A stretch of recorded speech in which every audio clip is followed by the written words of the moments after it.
کیا 2021 میں صرف انڈیا میں 15 لاکھ سے زیادہ لوگ اسموک جیسی آلودگی کی وجہ سے اپنی جان گنوا بیٹھے؟ کیا پھر سے انسانی زندگی کو اپنی حفاظت کے لیے کووڈ کے دنوں والے ماسک لگانے پڑیں گے؟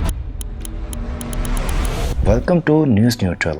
اسموک ایک ایسا ایشو ہے جو آج پوری دنیا میں توجہ کا مرکز بنا ہوا ہے۔ اسموک کا ذکر کرتے ہی ہمارے مائنڈ میں دھند جیسی ایک تصویر آتی ہے، لیکن یہ دھند کوئی عام دھند نہیں ہوتی، بلکہ زہریلی گیسوں، دھوئیں اور آلودہ ذرات سے بھری آلودہ ہوا ہوتی ہے، جو انسانی زندگی اور ماحول کے لیے بہت بڑا خطرہ ہے۔ سردیوں کا آغاز ہوتے ہی ٹھنڈی ہوا بھاری ہونے کی وجہ سے زمین کی سطح کے قریب ہوتی ہے، جو کارز، فیکٹریز اور بھٹیوں سے نکلنے والی زہریلی گیسوں سے مل کر خطرناک ہو جاتی ہے۔ اس کے ساتھ ساتھ کسان اپنی زمینوں کو صاف کرنے کے لیے جب اپنی فصلوں کی بقایات کو جلاتے ہیں تو بڑے پیمانے میں زہریلا دھواں ہوا میں شامل ہو کر اسموک کی شکل اختیار کر لیتا ہے۔ اسموک کا اثر ہر اس شخص پر ہوتا ہے جو اس آلودہ ہوا میں سانس لیتا ہے، لیکن بچوں، بزرگوں اور ان لوگوں کو خاص طور پر زیادہ خطرہ ہوتا ہے جو پہلے سے ہی سانس کی بیماریوں میں مبتلا ہوں۔ اسموک کی وجہ سے دمہ کے مریضوں کی حالت بھی بہت بگڑ جاتی ہے، اور اس کے علاوہ لنگز کی بیماریوں میں مبتلا افراد کے لیے یہ صورتحال مزید ڈینجرس ہو جاتی ہے۔ اسموک کی وجہ سے جن بیماریوں کا خطرہ ہوتا ہے، ان میں سب سے پہلے سانس کی ڈیزیز آتی ہے، اور لنگز کینسر کا خطرہ بھی اسموک سے بڑھ جاتا ہے، کیونکہ آلودہ ہوا میں موجود کیمیکل جسم میں داخل ہو کر خطرناک اثرات پیدا کرتے ہیں۔ اسموک ہارٹ اٹیک کا بھی ریزن بنتا ہے۔ اسموک میں موجود اسمال پارٹیکلز خون میں شامل ہو کر دل کی بیماریوں کی پرسنٹیج میں اضافہ کرتے ہیں۔ ہارٹ اٹیک اور ہائی بلڈ پریشر جیسی بیماریاں ان پولوٹڈ پارٹیکلز کی وجہ سے عام ہو رہی ہیں۔ اس کے علاوہ آنکھوں کی جلن اور گلے کی خارش میں بھی اسموک کی وجہ سے اضافہ ہو رہا ہے۔ یہ سب زہریلی گیسوں اور ذرات کی موجودگی کی وجہ سے ہوتا ہے۔ نومبر کے آغاز میں نیو دہلی دنیا کا سب سے زیادہ آلودہ سٹی ڈکلیئر کیا گیا،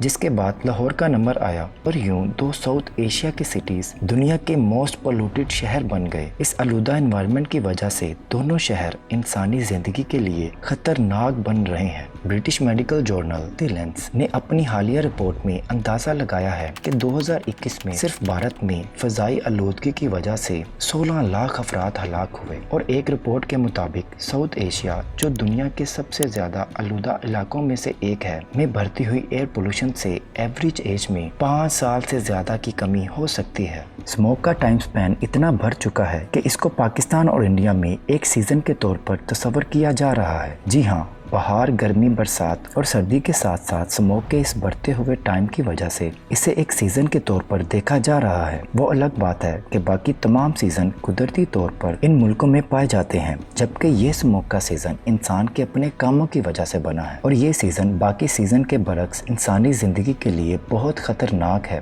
ناظرین، اس کے ساتھ ساتھ آپ کو بتاتے چلیں کہ ایئر کوالٹی انڈیکس سے پتہ لگایا جا سکتا ہے کہ کون سے ایریا میں ایئر انسانی زندگی کے لیے صحیح ہے اور کون سی ڈینجرس۔ 0 سے 50 تک AQI کی ویلیو اچھی سمجھی جاتی ہے، اور 50 سے 100 تک AQI بھی ٹھیک ہوتی ہے۔ 100 سے 150 تک AQI سینسیٹیو لوگوں کے لیے انہیلدی ہوتی ہے۔ 151 سے 200 تک AQI انہیلدی تصور ہوتی ہے، جبکہ 300 سے اوپر AQI خطرناک ہو جاتی ہے، اور اس ہوا میں موجود تمام لیونگز اس سے بہت اثر انداز ہوتے ہیں۔ ان کی زندگیاں کم ہونے کے ساتھ ساتھ مختلف بیماریوں سے بھی دوچار ہوتی ہیں۔ ایسی زہریلی اسموک سے بچنے کے لیے فی الفور ایسے اقدامات ضروری ہو جاتے ہیں جو اسموک کے ایفیکٹ کو کم کر سکیں اور ہیلتھی انوائرمنٹ کریٹ کر سکیں۔ اگر کسی بھی طرف کوئی غلطی کی جا رہی ہو، اس کا خمیازہ سب کو بھگتنا پڑتا ہے۔ اس لیے ضروری ہے کہ فل پروف انتظامات کیے جائیں اور کوئی بھی لوپ ہول نہ چھوڑا جائے۔ جہاں انڈیا میں central government national clean air programme کے تحت کام کر رہی ہے، یہ حقیقت ہے کہ دونوں جانب سے اس خطرناک صورتحال سے نپٹنے کے لیے چند اقدامات کیے جا رہے ہیں، جن میں زیادہ دھونے والی گاڑیوں اور فیکٹریز کو نوٹسز ہیں، اور احتیاطی تدابیر کے طور پر بچوں کو چند دنوں کے لیے اسکول سے چھٹیاں ہیں۔ لیکن یہ اقدامات فی الحال ناکافی معلوم ہوتے ہیں، اور اگر سلسلہ یوں ہی چلتا رہا اور کوئی مناسب بندوبست نہ کیا گیا تو اس خطے میں انسانی زندگی کے لیے مزید مشکلات پیدا ہو سکتی ہیں۔ ویڈیو پسند آئی ہو تو لائک شیئر ضرور کیجیے گا، اور چینل کو سبسکرائب کرنا مت بھولیے گا۔